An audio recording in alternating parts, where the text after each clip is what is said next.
I decided to enter the $50,000 home makeover because I just wanted to give it a try. I mean, there's no harm in entering. My name is Arthur. I'm from Huntsville, Alabama. On behalf of Champion, I'd like to present you with a $50,000 home makeover. My initial reaction was I could not believe it.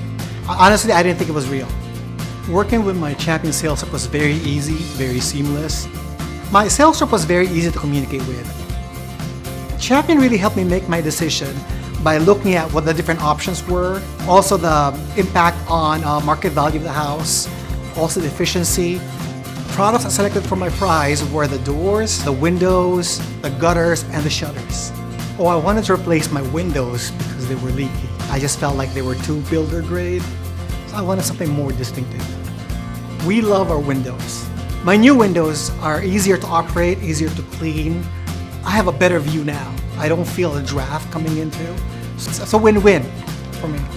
I wanted to replace my doors because we wanted to be more reflecting of our style. I do love my new doors. We love the color, we love the design. I feel very proud of the door. Now with my new windows and doors, I just feel like the home is more comfortable now.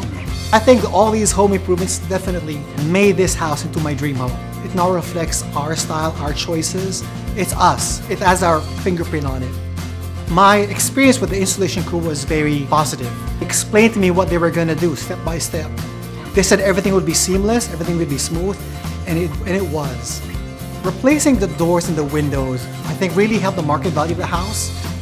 What I would tell to those people who are thinking of entering the contest, just go for it, there's no harm. The words that come to mind when I think of Champion would be quality and workmanship, and I think the fact that it's made and built in the USA is a big plus. I would definitely recommend Champion to my friends and family.